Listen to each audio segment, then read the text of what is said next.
estaba de viaje de trabajo, a 3.000 kilómetros de casa, cuando sonó mi teléfono. Era una trabajadora social. Su hijo fue encontrado vagando solo por la calle. Por el auricular escuché su voz gritando: «Suéltame, si no llevo el vino, ella se va a enojar». Mi secretaria me miró y de inmediato llamó a un helicóptero. Todos pensaban que no podría regresar tan rápido, pero no sabían con qué estaban a punto de enfrentarse. Me alegra que estés aquí. Si estás viendo este video, dale like, suscríbete al canal y cuéntame en los comentarios desde dónde escuchas mi historia de venganza. Quiero saber hasta dónde ha llegado. Me senté en el lujoso salón de banquetes del Hotel Westin Lima, con las luces del candelabro brillando y reflejándose en las copas de cristal. La copa de vino Malbec en mi mano seguía intacta, con ese rojo oscuro que parecía moverse con cada respiración. El aroma fuerte del vino se mezclaba con las risas y los brindis alegres alrededor de la mesa. El presidente del Banco de Inversión del Perú se levantó, me estrechó la mano con fuerza y una gran sonrisa en el rostro. «Felicidades, doña Teresa», dijo con una voz llena de entusiasmo. «Esta fusión es un punto de inflexión. Ortega Capital acaba de hacer historia».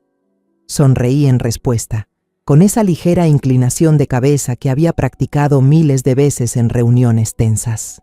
Después de meses de negociaciones, noches sin dormir y números que bailaban en la pantalla del ordenador, por fin había logrado llevar a mi empresa a un nuevo nivel. Ortega Capital, el hijo que construí desde la nada, ahora era un imperio financiero que todo México respetaba. Justo cuando intentaba apartar ese pensamiento, Mateo, mi asistente, apareció a mi lado. Normalmente era tranquilo, pero esta vez su rostro mostraba una tensión inusual. Sus ojos se clavaron en los míos, como si intentara decirme algo sin palabras. Se inclinó y me susurró al oído, con una voz baja pero urgente: «Señora, hay una llamada urgente desde Querétaro. Es la línea privada. Dicen que es sobre el señor Luis». Solo una frase, pero fue como una puñalada directa al corazón. Luis, mi hijo, mi único hijo. No esperé a que Mateo dijera más. Dejé la copa de vino sobre la mesa, me puse de pie de golpe y salí, dejando atrás las miradas curiosas y los brindis que aún resonaban. Caminé rápido fuera del salón, mis tacones golpeando con prisa el suelo de mármol. Mateo me siguió sin decir palabra, solo me entregó el teléfono en silencio. El pasillo fuera del salón estaba vacío, iluminado apenas por las luces suaves de las lámparas de pared. Tomé el teléfono con una mano temblorosa, aunque intentaba mantener la compostura. En la otra línea, una voz femenina, clara y serena, pero con una firmeza inconfundible, habló. «Señora Gutiérrez, soy Claudia Mendoza, trabajadora social en Querétaro. Hemos encontrado a su hijo, Luis Ortega, caminando solo por la avenida Bernardo Quintana a las 2 de la madrugada. Podía escuchar el ruido de un hospital al fondo, máquinas, pasos apresurados, alguien hablando a lo lejos. Pero todo sonaba distante, borroso. Sentí el pecho apretado, como si alguien lo estrujara. ¿Luis caminando solo a las 2 de la mañana? ¿En una avenida desierta en plena noche? Intenté mantener mi voz firme, aunque cada palabra me salía desde lo más profundo. ¿Mi hijo está bien? ¿Dónde está ahora? Claudia respondió con un tono más suave, como intentando calmarme. Está a salvo, señora. Solo un poco alterado y con hipotermia. Lo llevamos al Hospital General de Querétaro para revisarlo. En este momento lo están atendiendo. No alcancé a suspirar aliviada cuando un nuevo sonido surgió del otro lado de la línea.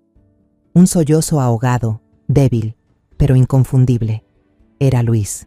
Su voz temblaba, entrecortada, llena de miedo. «Suéltame. Si no llevo el vino, ella se va a enojar». Sentí como si toda la fuerza de mi cuerpo se esfumara.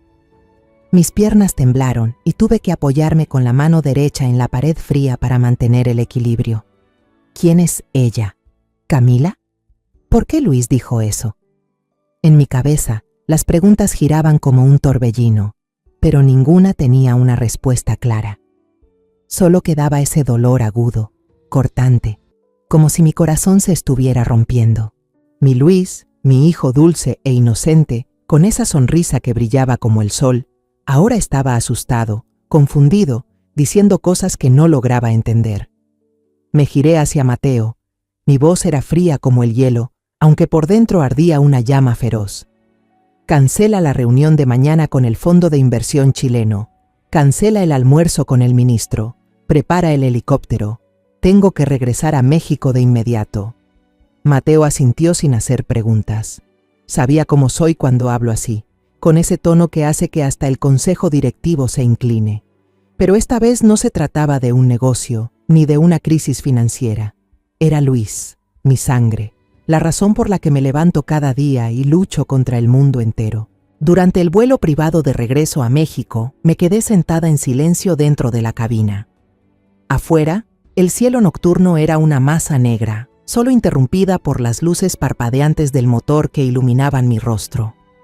Miré el reflejo en la ventana y vi a una mujer de 62 años, con el cabello ya canoso y un rostro afilado marcado por las arrugas del tiempo y la responsabilidad. He enfrentado muchas tormentas en mi vida: la muerte de mi esposo, los primeros años construyendo Ortega Capital desde cero, las traiciones de los socios, las noches interminables frente al balance contable temiendo la bancarrota. Pero nada me había hecho sentir tan impotente como este momento. El cielo de Querétaro, a las 5 de la mañana, estaba cubierto por la neblina, como si la ciudad intentara esconder los secretos de la noche. Bajé del avión y el aire helado atravesó mi abrigo delgado. Héctor, el chofer fiel de mi familia por más de 20 años, me esperaba junto al auto negro brillante. No dijo nada, solo abrió la puerta con un gesto silencioso, pero en su mirada había compasión y preocupación, como si quisiera preguntarme algo que no se atrevía a decir. Asentí sin responder y me subí al coche. Al Hospital General de Querétaro, dije con una voz ronca por el cansancio y la tensión. Héctor asintió, encendió el motor y nos adentramos en un silencio pesado. En el camino miré por la ventana. Las calles familiares de Querétaro pasaban ante mis ojos bajo la tenue luz del amanecer.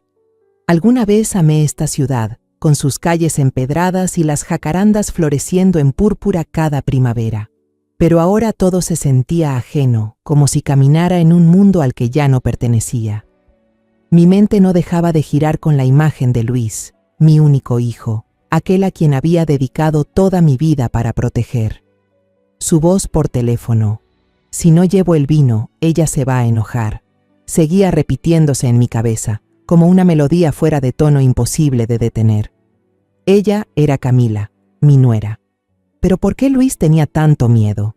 ¿Qué había pasado en esa casa que yo creía el lugar más seguro para él? El coche se detuvo frente a la entrada de urgencias del Hospital General de Querétaro.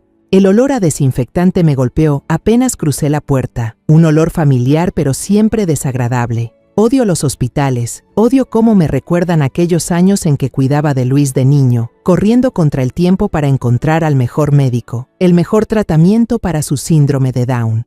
Pero ahora no había espacio para el pasado.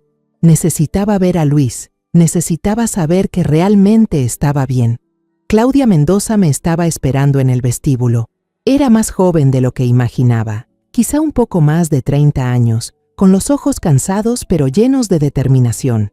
Llevaba un abrigo azul oscuro, el cabello recogido con cuidado y sostenía una carpeta en la mano. «Señora Gutiérrez», dijo con voz suave pero firme, «me alegra mucho que haya llegado. La llevaré con el señor Luis». Asentí sin decir nada y la seguí por los pasillos blancos del hospital.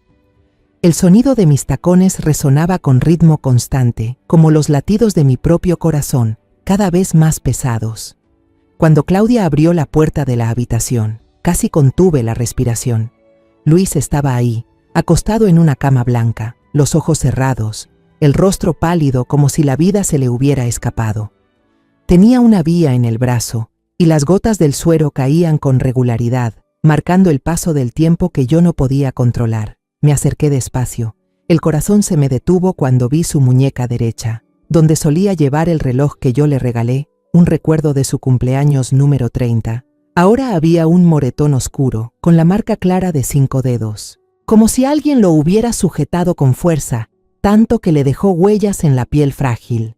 Claudia se quedó a mi lado y habló en voz baja, como temiendo despertarlo. El médico dijo que estaba exhausto y que tenía señales de haber sido empujado. Cuando intentamos hablar con él, solo repetía, «No se lo digas a mamá», y después se quedó callado. Su esposa, Camila, no ha venido desde que la contactamos. Las palabras de Claudia fueron otra cuchillada, fría y precisa. Camila. Ella no estaba aquí. No estaba cuando Luis más la necesitaba. Me senté en la silla junto a la cama y tomé su mano sana entre las mías. Su piel estaba helada, como si todo el calor se le hubiera ido. Miré su rostro, todavía con un aire infantil a pesar de sus 32 años, con las cejas gruesas y las pestañas largas que siempre bromeaba diciendo que las había heredado de su padre. Pero ahora, ese rostro no tenía la sonrisa luminosa que tanto amaba. Solo había cansancio, un miedo que podía sentir incluso mientras dormía. Pasaron unos minutos y Luis se movió. Abrió lentamente los ojos y, al verme, se le llenaron de lágrimas. «Mamá», murmuró con una voz ronca y débil, tan frágil que tuve que contener las ganas de llorar. Ella se enojó, porque derramé el vino, solo quería comprar otra botella para ella. Me incliné y abracé el cuerpo delgado de Luis, sintiendo cada respiración temblorosa. «Ya está bien, hijo», susurré, la voz temblando aunque trataba de mantenerla firme. «Mamá está aquí. Nadie volverá a hacerte daño», pero dentro de mí no había calma, solo un silencio denso, el tipo de quietud que precede a una tormenta. No entendía qué había pasado, pero el moretón en su muñeca, sus palabras temblorosas y la ausencia de Camila eran piezas de un rompecabezas que temía armar. El médico volvió para revisarlo una vez más y confirmó que Luis estaba estable, que podía irse a casa para recuperarse. Exhalé aliviada, pero solo un poco. Sabía que llevarlo de vuelta no era el final, sino el comienzo de algo nuevo, algo para lo que no estaba lista. Héctor condujo el auto de regreso a la casa, y durante todo el trayecto Luis se apoyó en mi hombro, en silencio, como cuando era niño. Le acaricié el cabello, tratando de revivir esa sensación de seguridad que solía darle, pero ahora no estaba segura de poder hacerlo otra vez. Cuando la puerta principal de la mansión se abrió, un olor mezclado me golpeó de lleno, haciéndome detener. Era el olor del vino tinto barato, fuerte y agrio, mezclado con el perfume intenso de Camila, ese que siempre usaba, caro pero exagerado. La alfombra persa blanca del salón, el regalo que mi esposo había traído de un viaje a Irán, ahora estaba manchada con salpicaduras de vino oscuro. Me quedé allí, mirando alrededor de la habitación, sintiendo que entraba a un lugar desconocido, no la casa que había construido con tanto amor y esperanza. Luis me tomó la mano. Su mirada era confusa, como si temiera que lo regañara por todo ese desastre. «Mamá, lo siento», dijo con voz bajita. Me giré hacia él, miré sus ojos inocentes y sentí cómo algo dentro de mí se rompía. «No es tu culpa, Luis», le dije, intentando mantener la voz suave. «Mamá se encargará de todo. Descansa un poco, ¿sí?» Dejé que Luis descansara en su habitación con María, la enfermera dedicada que había estado con él desde pequeño. Sabía que, al menos por ahora, estaba en buenas manos, con alguien que realmente lo quería. Pero yo no podía quedarme quieta. Necesitaba respuestas. Necesitaba entender qué había pasado en mi propia casa. Empecé a caminar por la mansión, paso a paso, lenta pero decidida, como si siguiera el rastro de un crimen. El salón estaba hecho un desastre, como si una tormenta hubiera pasado por ahí. Botellas vacías rodaban por el piso de madera. Algunas copas aún con restos de vino reflejaban la luz y creaban sombras extrañas en las paredes. El cenicero estaba lleno de colillas desconocidas, no los cigarrillos delgados que Camila solía fumar. Tomé una, la olí. El olor era fuerte, tabaco pesado, del tipo que suelen fumar los hombres mayores. Un escalofrío me recorrió la espalda. ¿Quién había estado aquí? ¿Quién dejó estas huellas en mi casa? Cerca del bar vi un trozo de botella rota, solitario sobre el suelo. La mancha de vino ya se había secado, formando una mancha oscura, como sangre vieja olvidada. Me agaché, toqué el vidrio y sentí su filo bajo mis dedos. No era solo una botella rota, era una señal de caos, de algo mucho peor de lo que había imaginado. Las palabras de Luis resonaron en mi cabeza. Ella se enojó porque derramé el vino, pero ¿cómo una simple botella podía asustarlo tanto, al punto de hacerlo salir corriendo a la calle a las 2 de la mañana? ¿Qué fue lo que realmente pasó? Me levanté y caminé hacia la habitación de Luis y Camila, con el corazón cada vez más pesado. El cuarto era un desastre, como si alguien se hubiera ido deprisa, en medio del pánico. La cama deshecha, las sábanas revueltas, la ropa de Camila tirada por el suelo, un vestido de lentejuelas brillantes, unos tacones abandonados. Miré a mi alrededor buscando una pista, algo que explicara su ausencia y el miedo de Luis. En el tocador, su bolso de piel de cocodrilo estaba entreabierto, como invitándome a mirar dentro. No dudé. Lo tomé. Lo volqué sobre la cama y uno a uno los objetos fueron cayendo, piezas sueltas de un rompecabezas al que no quería enfrentarme. Un montón de facturas del bar Club del Vino, en el centro de la ciudad, cayó al suelo. La fecha en las facturas era de ayer. El gasto total en champaña y cócteles sumaba una cantidad tan alta que incluso yo, acostumbrada a las cifras grandes del mundo empresarial, me quedé helada. Un boleto electrónico de avión, clase ejecutiva, ruta Querétaro, Monterrey, con salida a las 6 de la mañana de hoy. Nombre de la pasajera, Camila Vargas. No Camila Ortega, no el nombre que usaba desde que se casó con Luis, sino Camila Vargas, como si hubiera querido borrar cualquier rastro de mi hijo de su vida. Y por último, una tarjeta de crédito adicional a nombre de Luis Ortega, la tarjeta que le había dado para cuidar de él, pero que ahora parecía servir para fines completamente distintos. Me dejé caer en la cama, todavía con el boleto en la mano. Los recuerdos de Camila regresaron, pero ya no eran las imágenes cálidas que alguna vez atesoré. Recordé la primera vez que la vi, en una clase de arte para personas con discapacidad que había inscrito para Luis. Ella estaba ahí, con su cabello rubio brillante, su sonrisa suave y esa mirada que parecía realmente entender a Luis. Me contó su historia. Una joven viuda que perdió a su esposo en un accidente de coche, criando sola a su hija pequeña, Lucía. Le creí. Pensé que era la persona que podría traerle felicidad a Luis, alguien que lo amaría como yo lo hacía. Pero ahora, esos recuerdos se deformaban. Recordé su mirada burlona cuando Luis dejó caer una copa durante la cena de Navidad, cuando se rió y dijo: «¡Ay! Es tan torpe que resulta adorable», pero sus ojos estaban fríos como el hielo. Recordé las llamadas en voz baja que decía eran trabajo de relaciones públicas para la fundación, pero nunca lo confirmé. Me repetía que estaba siendo paranoica, que era una madre demasiado protectora, pero ahora ya no estaba tan segura. Saqué el teléfono, con las manos temblando, y abrí la app del banco. Entré a la cuenta conjunta de Luis y Camila, donde solía depositar dinero para que vivieran con comodidad. El historial de transacciones apareció como un golpe directo al rostro. Un pago enorme en el Hotel Gran Fiesta Americana de Monterrey, hecho apenas unas horas antes. Y no solo eso, había más cargos, comidas costosas, artículos de lujo, gastos que sabía con certeza que no tenían nada que ver con Luis. Apreté el teléfono con fuerza, como si pudiera romperlo. La ira me invadió, pero debajo de ella había algo más profundo. El dolor de una madre que se da cuenta de que ha fallado en proteger a su hijo. Me levanté y salí del dormitorio, intentando calmarme, pero cada paso me hundía más en un pantano de dudas y miedo.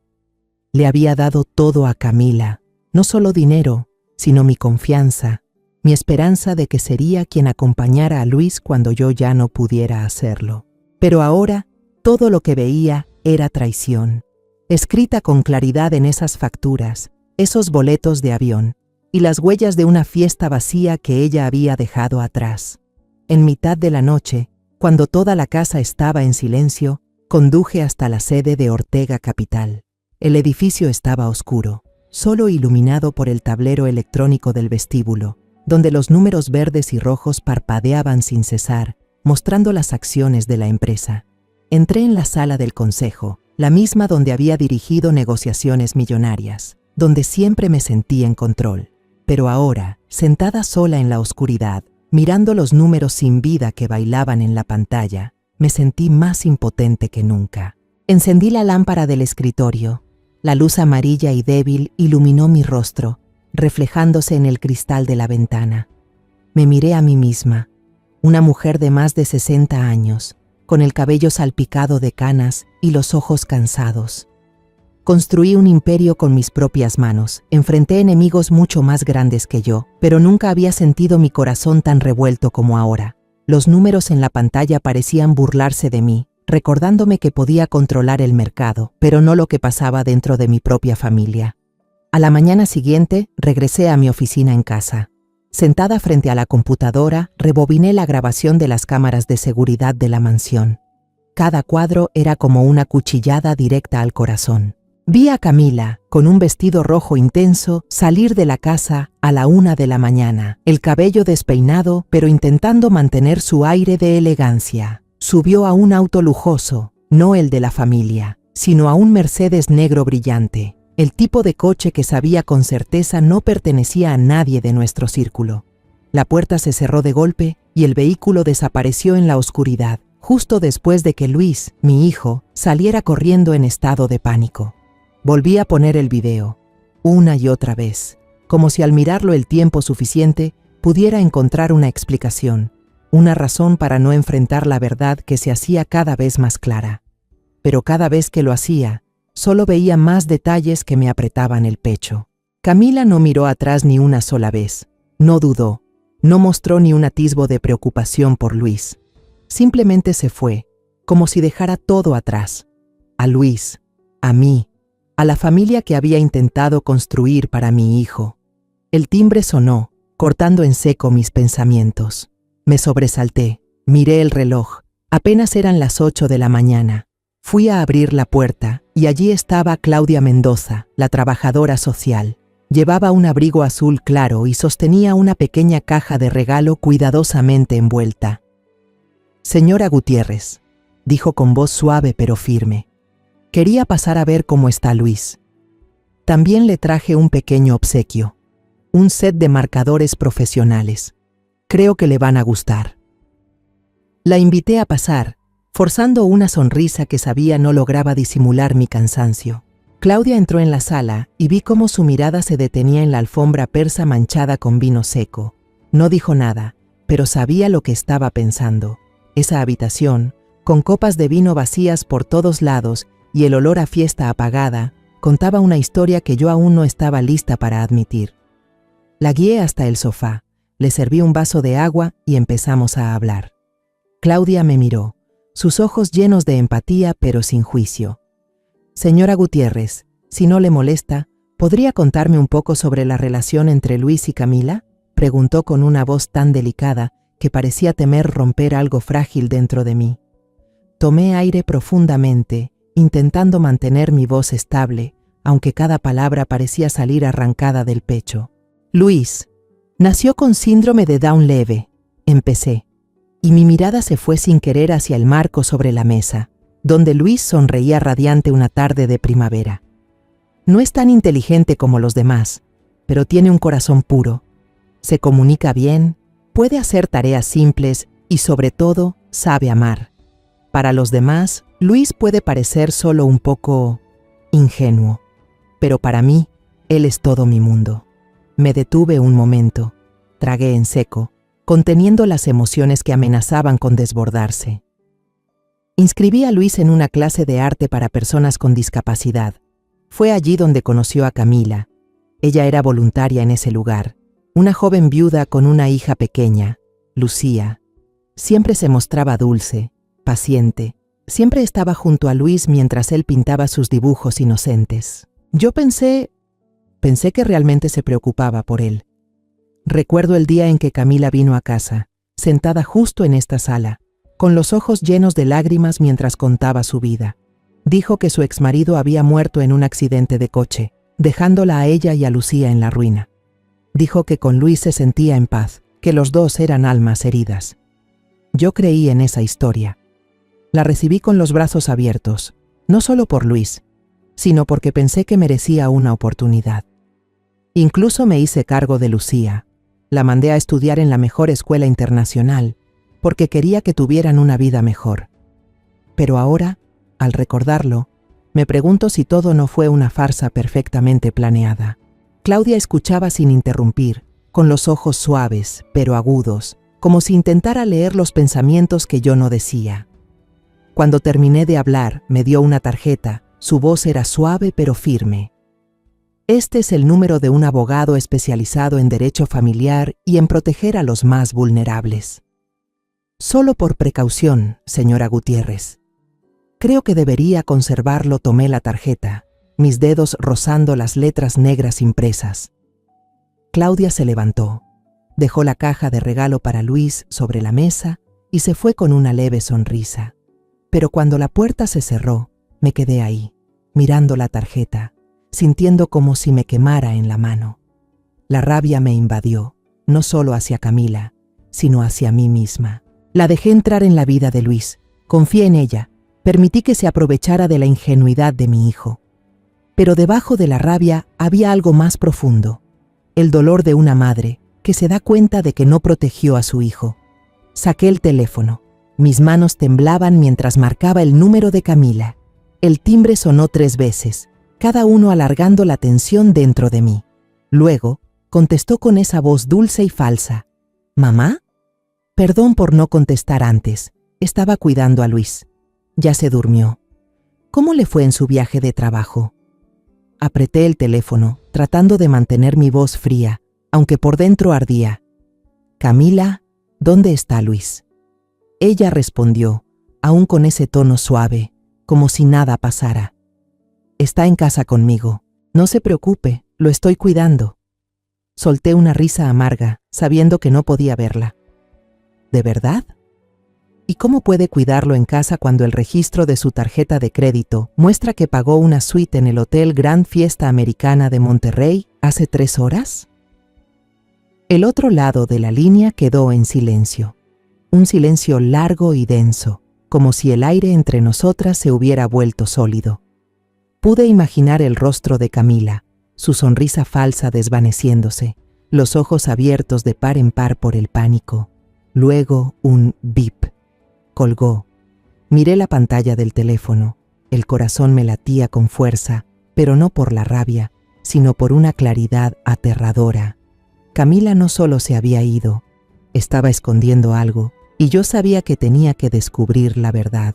Aquella tarde estábamos sentados en la sala, donde yo intentaba crear un espacio tranquilo para mi hijo después de días llenos de turbulencia.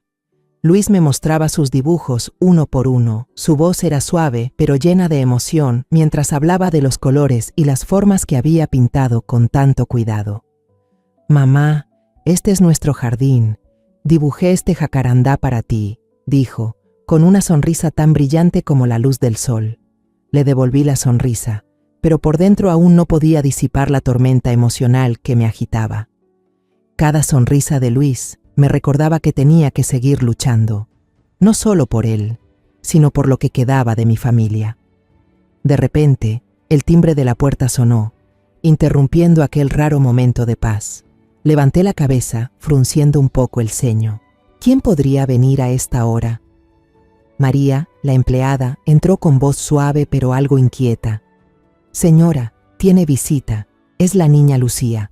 Vino sola». Me levanté de golpe, el corazón latiendo más rápido. ¿Lucía, la hija de Camila? Corrí hacia la puerta, y al verla allí, sentí un nudo en el pecho. Lucía, apenas de 12 años, llevaba su uniforme escolar azul y blanco, con sus pequeñas manos aferradas a la mochila, como si fuera lo único que la mantenía firme. Su rostro estaba pálido, los ojos enrojecidos, y el cabello rizado hecho un desastre, como si hubiera pasado por un viaje lleno de tensión. «Señora», dijo Lucía con voz temblorosa, diminuta, como si temiera algo. Yo vine sola en taxi». Le puse una mano en el hombro, con cuidado. «Lucía, entra a la casa, cariño», dije, intentando mantener la voz suave, aunque por dentro sentía un torbellino. La llevé al estudio, donde había más silencio, y le serví un vaso de leche tibia. Lucía se sentó, aún abrazando su mochila, con la mirada esquiva, como si cargara un secreto demasiado grande para saber por dónde empezar.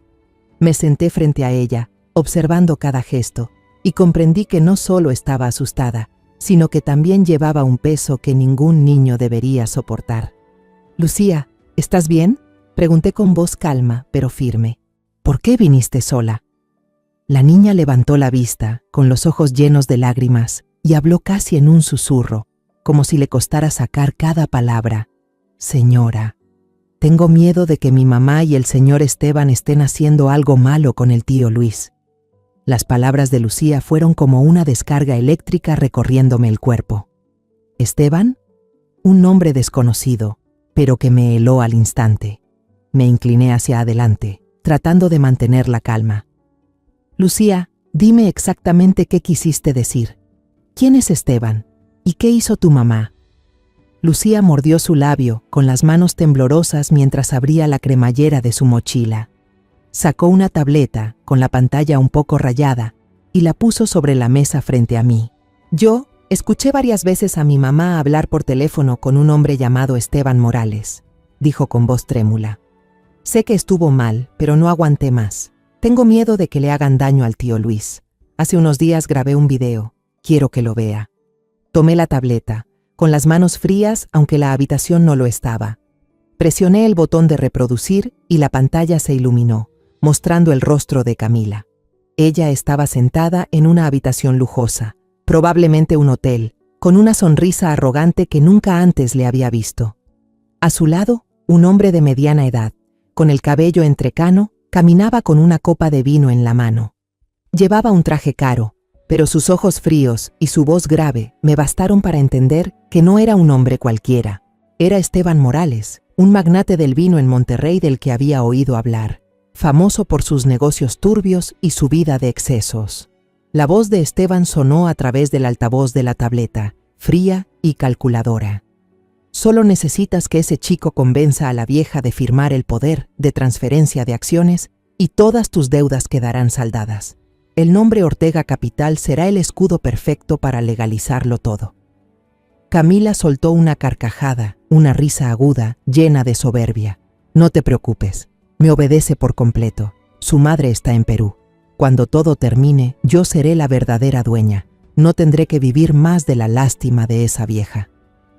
El video terminó, y la habitación se hundió en silencio. Me quedé allí, inmóvil, sintiendo que la sangre se me había detenido. Las palabras de Camila, como un cuchillo afilado, me cortaron el corazón. Esa vieja, esa era yo. La mujer a la que ella llamó vieja, la que la recibió con los brazos abiertos, la que sostuvo a su hija, la que creyó que traería felicidad a Luis. Pero todo era una farsa, un plan calculado para aprovecharse de la inocencia de mi hijo y robar el imperio que construí con sudor y lágrimas. Lucía rompió a llorar. Sus pequeños hombros temblaban sin control. «No quiero que le hagan daño al tío Luis», dijo entre sollozos. «Él y usted han sido muy buenos conmigo. No quiero que mi mamá haga algo malo, pero no sé qué hacer». La abracé fuerte, sintiendo su espalda temblorosa bajo mis manos. «No es tu culpa, Lucía», susurré, con la voz temblorosa pero firme. «Has hecho algo muy valiente. Acabas de salvar a tu tío Luis de una manera que solo alguien maduro podría hacerlo. Estoy muy orgullosa de ti». Acaricié su cabello, intentando calmar su miedo, pero dentro de mí, la rabia se estaba transformando en una determinación de acero. No solo estaba furiosa con Camila, sino conmigo misma, por haber sido tan ciega, por dejarla acercarse a Luis, por no ver las señales antes. Pero ahora, gracias a Lucía, tenía pruebas. No simples facturas o boletos de avión, sino un video claro, irrefutable, que mostraba la conspiración de Camila y Esteban Morales. Llevé a Lucía a la sala y la dejé con María para asegurarme de que estuviera cuidada. «Quédate aquí con la señora María, ¿sí?», le dije, sonriendo, aunque esa sonrisa me pesaba como una piedra. «Tengo que arreglar algunas cosas, pero te prometo que volveré». Lucía asintió, con los ojos aún rojos, pero vi en su mirada un leve alivio, como si supiera que yo no dejaría que esto terminara así. Volví al despacho, cerré la puerta y levanté el teléfono. No llamé a la policía. No porque no confiara en ellos, sino porque sabía que algo así debía manejarse con precisión, como lo haría alguien acostumbrado a las grandes batallas. Marqué el número de Arturo Salgado, el mejor amigo de mi difunto esposo, ex jefe de policía y ahora mi abogado de confianza. Arturo era el único en quien podía confiar ahora, alguien que me entendía y conocía el valor de mi familia. El teléfono sonó 2 veces antes de que Arturo contestara. Teresa. Su voz era grave, pero tenía esa calidez familiar. ¿Qué pasa? ¿Por qué me llamas a esta hora? Arturo, dije, con la voz calmada pero helada. Necesito que vengas ahora mismo. Es algo relacionado con Luis, y esta vez no es solo un asunto familiar. Le conté brevemente sobre el video de Lucía, sobre lo que había descubierto, y sobre el nombre de Esteban Morales. Escuché cómo respiraba hondo al otro lado de la línea, y luego dijo, con voz firme y decidida: «Voy para allá enseguida. No hagas nada, Teresa. Déjame encargarme de esto». 1 hora después de que llamé, Arturo Salgado entró, con esa calma cortante de quien ya se enfrentó a los rincones oscuros de este mundo. Cerca de los 70 años, el pelo ya le había encanecido, pero sus ojos seguían afilados como una navaja, como si el tiempo solo lo hubiera hecho más lúcido. Vestía una camisa blanca sencilla, las mangas remangadas, y dejó sobre la mesa el maletín de cuero viejo con un leve clac. «¿Teresa?», dijo con la voz grave pero llena de autoridad. «No me llamaste aquí solo para tomar un café, ¿verdad?». No respondí, solo empujé la tablet hacia él. El video de Lucía aún estaba detenido en el último fotograma, el rostro satisfecha de Camila. Puse sobre la mesa también un fajo de facturas, los boletos de avión y los extractos de la tarjeta de crédito que encontré en la billetera de ella. «Mira, Arturo», dije, con la voz tranquila pero con una determinación inamovible. «Esto es lo que tengo, y necesito que me ayudes a sacar esto a la luz». Arturo se sentó y examinó todo con meticulosidad, como cuando analizaba casos siendo comisario. Rebobinó el video, escuchó cada palabra de Camila y de Esteban Morales, frunciendo el ceño. Cuando el video terminó, dejó la tablet, me miró de frente. «Esteban Morales», dijo, con tono grave, como si leyera una acusación. «Ese viejo zorro está hasta el cuello en deudas. Su empresa vinícola, Vinos Morales, acaba de perder el contrato de distribución exclusivo en Estados Unidos. Está al borde de la quiebra, Teresa, y no es el tipo de hombre que aceptará la derrota con facilidad». Apreté la mano, sintiendo las uñas clavarse en la palma. «Entonces, ¿qué nos quiere? ¿Qué quiere de nosotros? ¿De Luis?», pregunté, aunque en el fondo ya había adivinado parte de la respuesta. Arturo se recostó en la silla y una chispa fría brilló en sus ojos. «Necesita un negocio limpio para blanquear dinero. Ortega Capital es el objetivo perfecto. Una empresa prestigiosa, con mucho flujo de dinero y una reputación incontestable. Camila es el peón sacrificado, y Luis…». Se detuvo, mirándome como para valorar si tenía la resistencia para seguir escuchando. «Luis es la llave para entrar al imperio de ella. Sabe que harías cualquier cosa por Luis, y Camila se aprovechó de eso». Las palabras de Arturo me golpearon el pecho. Sabía que Camila no era sincera, pero oír la verdad tan claro me hizo sentirme traicionada otra vez. Pensé en Luis, en su inocencia, en cómo siempre confiaba en Camila, siempre la miraba con ternura. Y ella había convertido ese amor en un arma para destruirnos. «¿Entonces qué hacemos?», pregunté, con la voz temblando, no de miedo, sino por una rabia que ardía por dentro. «¿Llamar a la policía? ¿Entregarles este video?». Arturo negó con la cabeza, y una leve sonrisa apareció en sus labios. «No todavía, Teresa. Este video es una prueba fuerte, pero fue grabado ilegalmente. Un buen abogado puede dejarlo sin validez en el tribunal. Necesitamos algo más. Necesitamos una trampa. Una trampa para que ellos mismos entren y no puedan salir». Lo miré, tratando de asimilar lo que acababa de decir. Una trampa. He tendido trampas en negocios, He atraído a rivales a situaciones donde no podían ganar. Pero esta vez no solo era un juego financiero. Esto era una guerra por mi familia. Y no puedo cometer ni un solo error. Arturo sacó su teléfono y empezó a hacer unas llamadas. Hablaba con códigos y términos que apenas entendía. Palabras de un mundo en el que él había sido un maestro. Me quedé ahí, observándolo, sintiendo la profesionalidad y la frialdad en cada frase que decía. 15 minutos después, colgó. Sus ojos brillaron con una chispa de determinación. Justo como pensé, dijo con voz firme. Esteban está siendo investigado por Hacienda por sospechas de fraude. Está desesperado y esa es su mayor debilidad. En ese momento, el teléfono de Arturo vibró. Miró la pantalla y una rara sonrisa fría apareció en sus labios, la sonrisa que solo mostraba cuando sabía que tenía la ventaja. Me pasó el teléfono. En la pantalla había una invitación electrónica enviada por una de sus fuentes en Monterrey. La tarjeta estaba diseñada con elegancia, con el logo de Vinos Morales y la frase «Fiesta de anuncio de la Alianza Estratégica, Club Industrial, viernes por la noche». El próximo viernes por la noche, dijo Arturo, su voz lenta pero calculadora, Esteban Morales va a organizar un gran evento en el Club Industrial. Planea usarlo para tranquilizar a los inversionistas y acreedores, para convencerlos de que Vinos Morales sigue firme. Este será nuestro escenario, Teresa. Aquí es donde haremos que él y Camila se expongan solos. El día del evento estaba frente al espejo en mi habitación de hotel en Monterrey. La luz tenue del candelabro caía sobre mi rostro.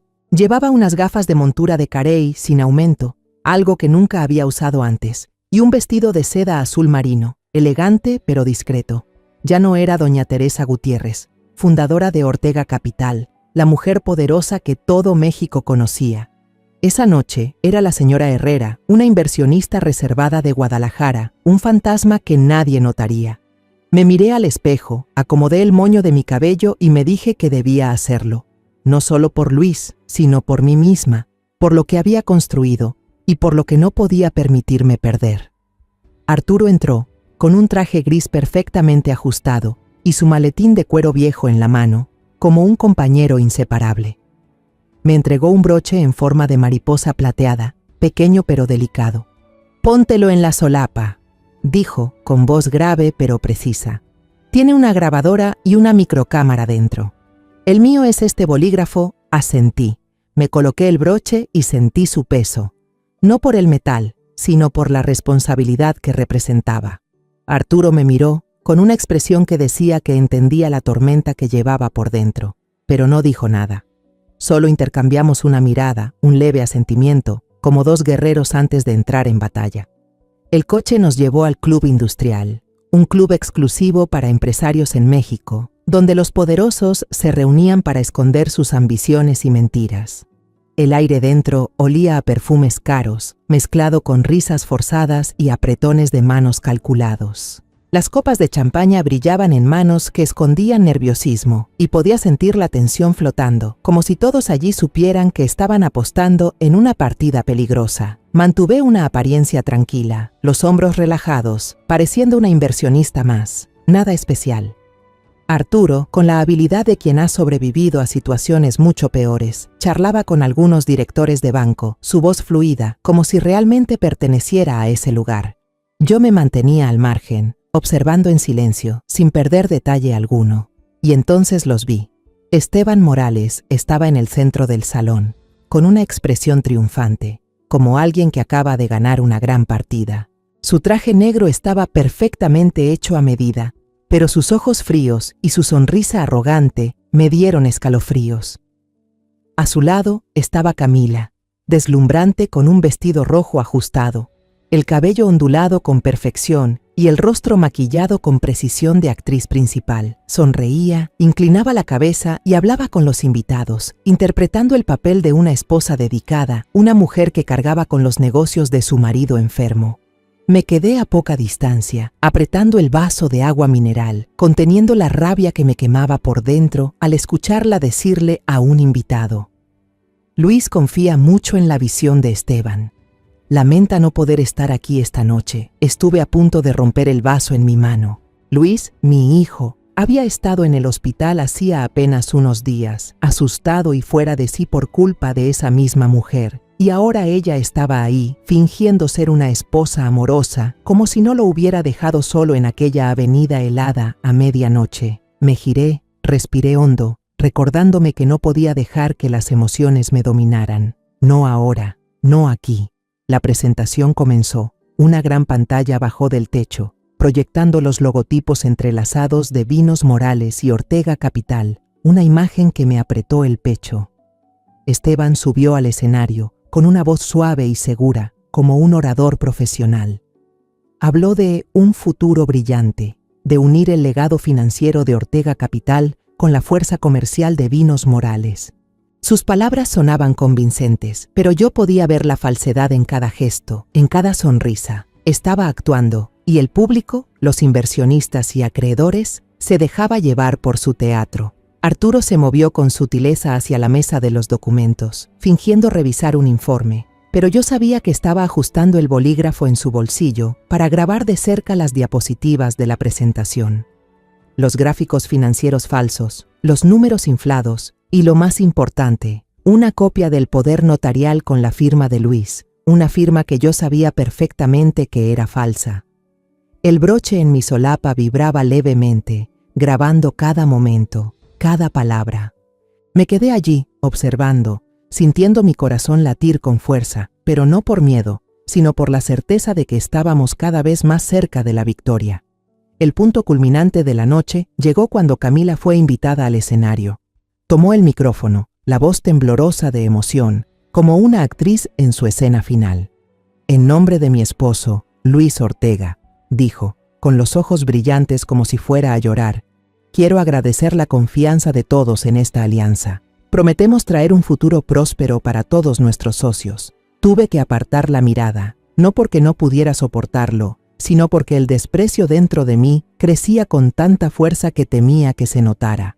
Camila, la mujer que se aprovechó de la inocencia de Luis, la que dejó moretones en el brazo de mi hijo, ahora estaba ahí, fingiendo ser un ángel. Cuando la fiesta pasó a la parte social, supe que ya teníamos todo lo que necesitábamos. Arturo y yo nos cruzamos una mirada, un simple asentimiento cargado de significado. Salimos del salón en silencio, mezclándonos entre los invitados que se marchaban. Nadie se fijó en la señora Herrera ni en su asesor financiero. Salimos al exterior. El aire frío de la noche de Monterrey nos envolvió, pero yo no sentía frío. Lo que sentía era una oleada de adrenalina recorriéndome el cuerpo, como si acabara de escalar una montaña. Sentado en el auto de regreso al hotel, Arturo conectó el bolígrafo a la tableta y revisó el video que habíamos grabado. Todo se veía claro: el discurso de Esteban, los gráficos falsificados, el documento de poder con la firma falsa de Luis y la sonrisa traicionera de Camila cuando estrechaba la mano de los inversionistas. Arturo se volvió hacia mí con una voz firme. Teresa, tenemos todo para enterrarlos. Todo está aquí, no hay forma de negarlo. El lunes por la mañana, a las 8, no fui a la oficina de Ortega Capital como de costumbre. En su lugar, estaba sentada en el auto junto a Arturo, rumbo a un edificio gubernamental fortificado en el centro de Ciudad de México. La sede de la UIF, la Unidad de Inteligencia Financiera, se veía fría e impenetrable, con muros grises de concreto y pesadas puertas de acero. Bajé del auto, los tacones marcando un ritmo constante en la acera, aunque cada paso me pesaba como si cargara con toda una guerra. Arturo caminaba a mi lado, con su viejo maletín de cuero en la mano, lleno de las pruebas que habíamos reunido, los fragmentos de una traición que yo jamás podría olvidar. Dentro de la sala de reuniones, el aire era tan frío que sentí que mi respiración se quedaba suspendida. Nos sentamos frente a dos investigadores de alto rango, ambos vestidos de traje negro, con miradas tan agudas que parecía que podían ver a través de cualquier secreto. Uno, el señor Ramírez, tenía el rostro serio y el cabello entrecano peinado con cuidado. La otra, la señora Torres, era más joven, pero sus ojos transmitían la firmeza de alguien acostumbrado a enfrentarse a casos difíciles. Me senté derecha, intentando mantener la calma exterior, aunque por dentro el corazón me latía con fuerza, como si contara los segundos hacia un momento decisivo. Arturo comenzó a presentar, con una voz grave y segura, como si estuviera ante un tribunal. Colocó una a una las pruebas sobre la mesa: los estados de cuenta de la tarjeta de crédito con los gastos lujosos de Camila, el boleto de avión electrónico a Monterrey, el video de la cámara de seguridad de la mansión donde se la veía salir a medianoche y, lo más importante, la grabación completa de la fiesta en el Club Industrial. Observé al señor Ramírez fruncir el ceño mientras Arturo reproducía el video. La imagen de Esteban Morales en el escenario, con su sonrisa arrogante, y Camila, con esa voz falsa, llena de emoción, aparecían nítidas en la pantalla. Pero lo que más llamó la atención del señor Ramírez fue el documento de poder falsificado con la firma de Luis. Amplió la imagen y la comparó con la firma real de Luis en los registros de la empresa que Arturo había entregado. Asintió, con voz baja pero firme. No hace falta un perito para verlo. Esto es un fraude descarado. La señora Torres se inclinó hacia adelante, su mirada fija en mí. «Señora Gutiérrez», dijo, con una voz que mezclaba seriedad y un toque de empatía. «Hemos estado siguiendo a Esteban Morales desde hace tiempo por sospechas de lavado de dinero, pero nunca tuvimos pruebas directas que lo vincularan con una entidad financiera importante como Ortega Capital. Lo que usted y el señor Salgado trajeron hoy es la pieza que faltaba». Las palabras de la señora Torres fueron como una ráfaga de aire frío, pero también trajeron alivio. Al fin, las noches sin dormir, los momentos de dolor al descubrir la traición de Camila, tenían sentido. No dije nada, solo asentí levemente, pero dentro de mí sentí la confirmación de que estaba en el camino correcto. Arturo me miró y en sus ojos entendí que habíamos cruzado un punto sin retorno, aunque la batalla aún no había terminado. Cuando salimos de la sede de la UIF, sentí un cansancio profundo, no solo por la falta de sueño, sino por el peso de todo lo que acababa de vivir. En el camino de regreso a Querétaro, me senté en el coche mirando por la ventana, mientras los edificios altos de Ciudad de México iban dando paso a las calles tranquilas de los suburbios. Pero mi mente no estaba en paz. Pensé en Luis, en la mirada asustada que tenía cuando lo encontré en el hospital, en cómo me tomó la mano como un niño. Pensé en Lucía, la pequeña que tuvo el valor de enfrentarse a su madre para proteger a Luis. Y pensé en mí misma, una mujer que alguna vez creyó que podía controlar todo, pero que ahora entendía que la familia era lo único que realmente importaba. Esa tarde convoqué a una reunión de emergencia del consejo directivo por videollamada.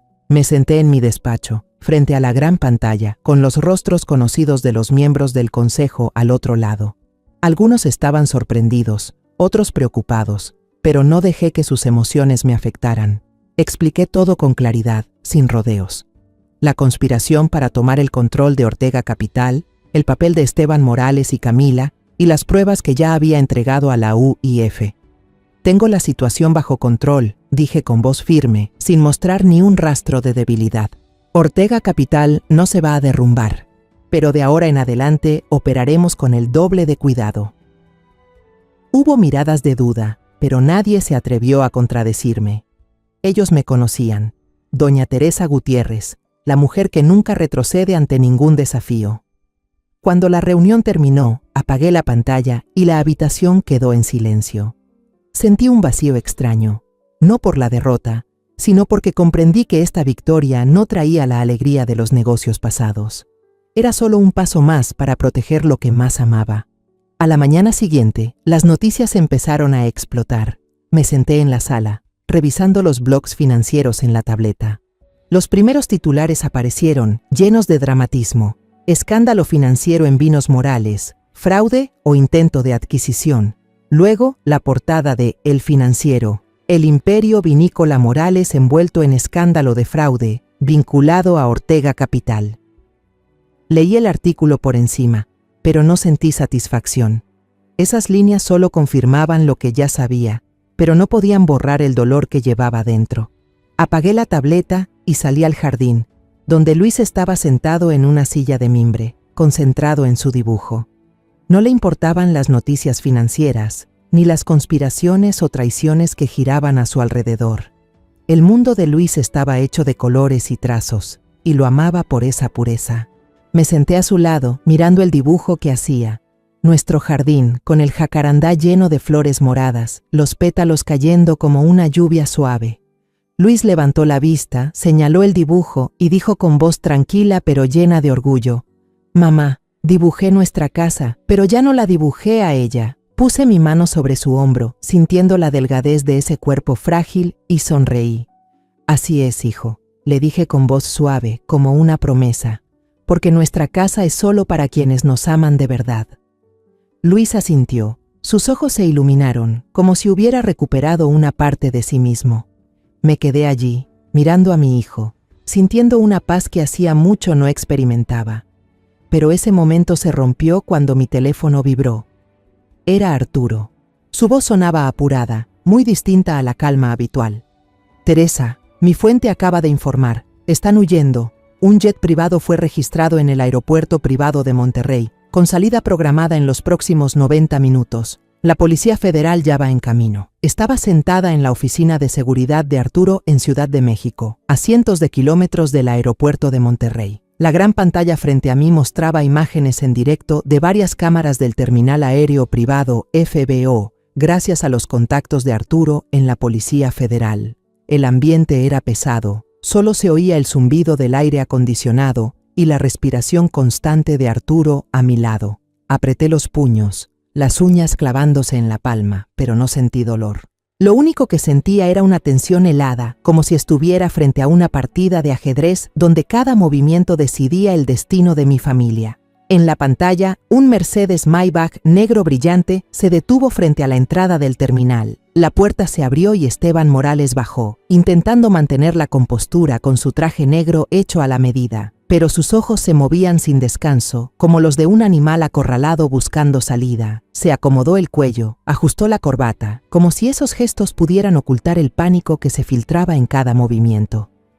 Detrás de él venía Camila, con unas gafas de sol enormes que cubrían casi todo su rostro y una bufanda blanca alrededor del cuello, intentando ocultar su identidad. Pero la reconocí de inmediato. Su paso apurado, la maleta Louis Vuitton rodando detrás, y esa manera constante de mirar hacia atrás, temerosa de ser seguida. Fueron directo al mostrador de registro, donde un empleado los esperaba. Esteban empujó su pasaporte hacia el trabajador. Su voz autoritaria sonó clara a través del micrófono del sistema de seguridad. «Complete el trámite de inmediato. No tenemos tiempo». Camila estaba a su lado, callada, pero podía ver cómo le temblaban las manos al sostener la manija de la maleta. Ya no era la mujer arrogante que vi en el club industrial. Estaba asustada y sabía que tenía motivos para estarlo. Esa fue la señal. Desde distintos puntos del terminal, varias siluetas comenzaron a moverse. Un hombre que leía el periódico en la esquina de la sala de espera, una mujer hablando por teléfono cerca del café, dos técnicos del aeropuerto empujando un carrito de equipaje. Todos eran policías encubiertos. Se movían con discreción, casi invisibles. Pero podía sentir la coordinación precisa en cada paso que daban. El cerco se cerraba, y Esteban y Camila no tenían idea. El comandante, un hombre alto con rostro implacable, se plantó frente a Esteban. Mostró su placa, su voz resonó clara por el micrófono. «¿El señor Esteban Morales y la señora Camila Vargas? Soy el comandante Ramírez de la Policía Federal. Quedan arrestados por orden judicial». Hizo una breve pausa, su mirada fría fija en Esteban. «Los cargos incluyen fraude organizado, falsificación de documentos para apropiación de bienes y conspiración para lavado de dinero». Esteban se sobresaltó, su rostro se endureció, pero rápidamente recuperó esa falsa seguridad. «¿Saben quién soy?», gritó con furia. «Esto es un error. Soy Esteban Morales, presidente de Vinos Morales. No tienen derecho a hacer esto». El comandante Ramírez no se inmutó. Continuó leyendo la orden de arresto, con una voz monótona pero afilada como una cuchilla. «Tenemos pruebas suficientes, incluidos documentos, falsificados y grabaciones de un evento en el club industrial, donde usted y la señora Vargas expusieron públicamente su plan para apoderarse de Ortega Capital mediante fraude». Mostró un expediente, en el que reconocí copias de las diapositivas falsas que habíamos grabado. Dos oficiales se acercaron y rápidamente torcieron los brazos de Esteban detrás de su espalda. Las esposas hicieron un clic seco, como un punto final a su arrogancia. El rostro de Esteban se desmoronó, su orgullo desapareció, reemplazado por sorpresa y rabia.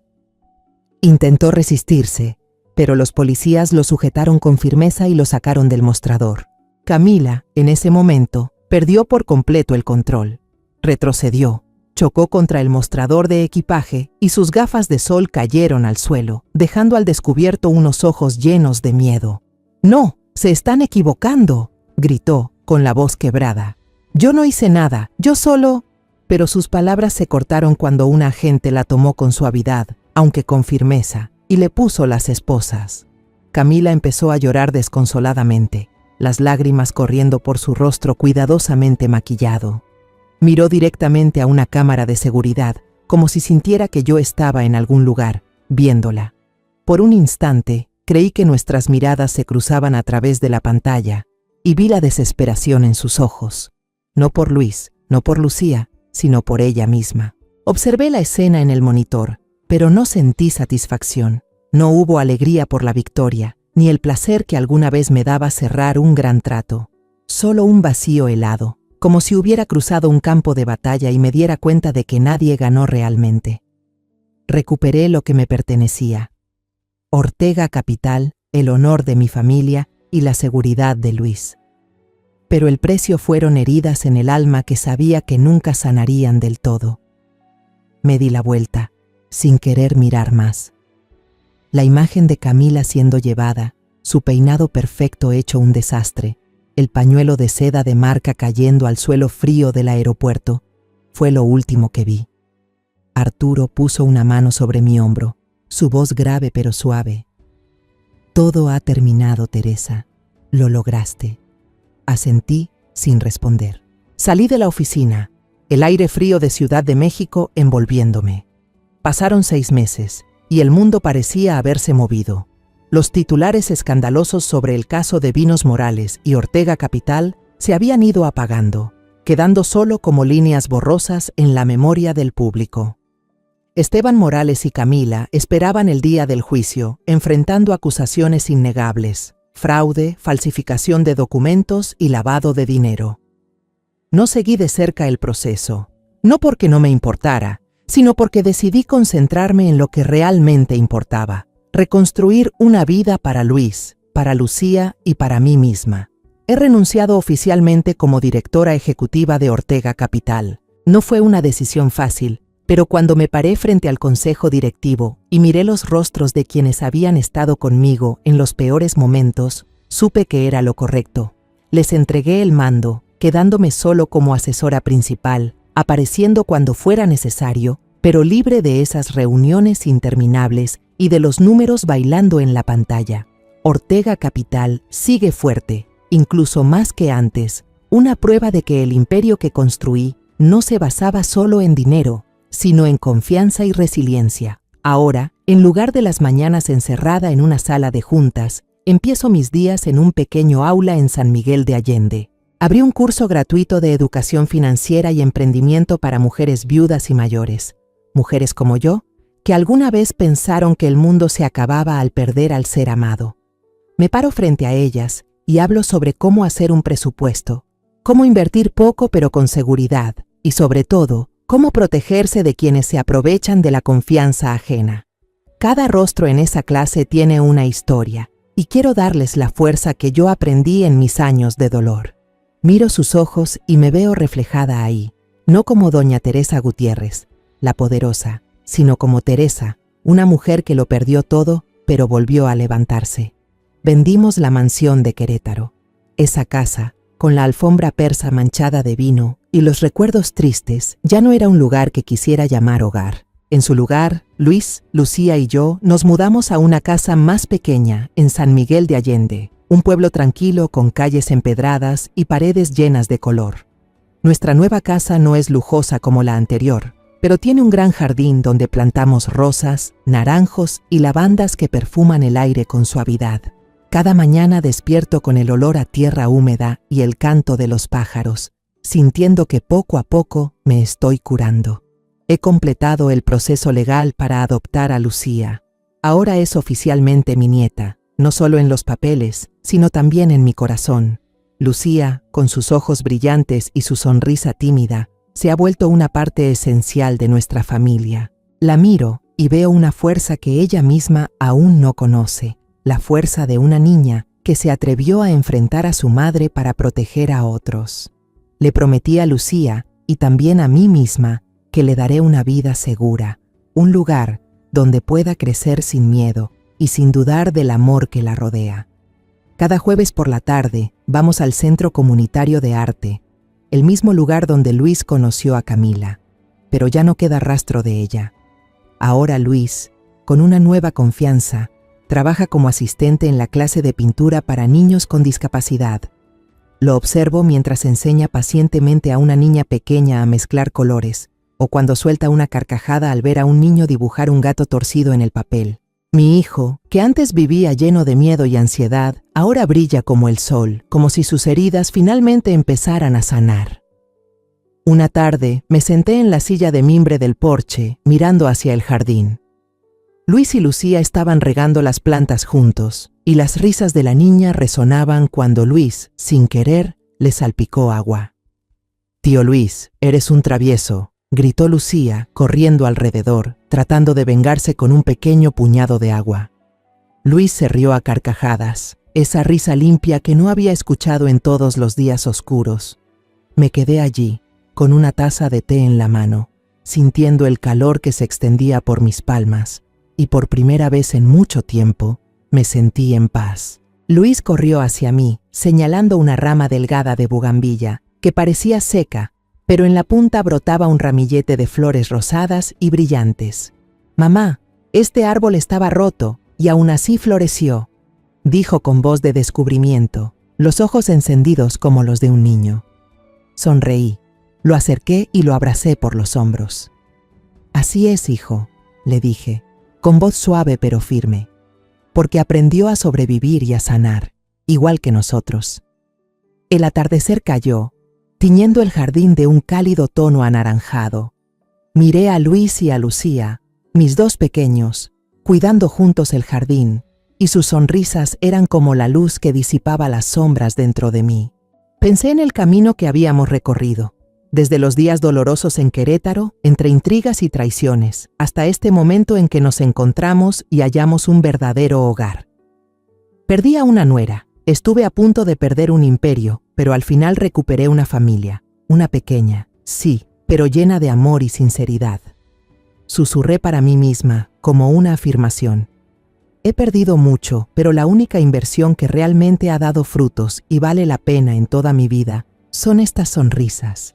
Este jardín. Luis y Lucía cerré los ojos, dejando que la luz del atardecer me envolviera, y por primera vez en años sentí que realmente estaba viva, no solo existiendo. Después de todo, de corazón quiero enviarles un mensaje. En la vida, la verdadera fuerza no está en el dinero, el poder o las victorias en los negocios, sino en la capacidad de mantener el corazón firme en medio de las tormentas de traición y pérdida. Una vez creí que podía controlarlo todo, pero entendí que hay cosas más valiosas que cualquier imperio. El amor, la bondad y el coraje para proteger a quienes amamos, incluso si debemos sacrificarlo todo. Mi venganza no fue destruir, sino traer la luz de la justicia. Fue mi manera de devolver la dignidad a mi hijo y a mi propia alma. Porque al final, lo más aterrador no es ser traicionado, sino dejar que el odio nos haga olvidar quiénes fuimos alguna vez. La historia que acabas de escuchar ha cambiado nombres y lugares para proteger la identidad de los involucrados. No la contamos para juzgar, sino con la esperanza de que alguien escuche y se detenga a reflexionar. ¿Cuántas madres están sufriendo en silencio dentro de su propio hogar? De verdad me pregunto, si tú estuvieras en mi lugar, ¿qué harías? ¿Elegirías callar para mantener la paz o te atreverías a enfrentarlo todo para recuperar tu voz? Quiero saber tu opinión, porque cada historia puede convertirse en una vela que ilumine el camino de otro. Dios siempre bendice y estoy segura de que el valor nos llevará a días mejores. Por ahora, en la pantalla final, dejaré 2 de las historias más queridas del canal. Creo que te sorprenderán. Gracias por quedarte conmigo hasta este momento.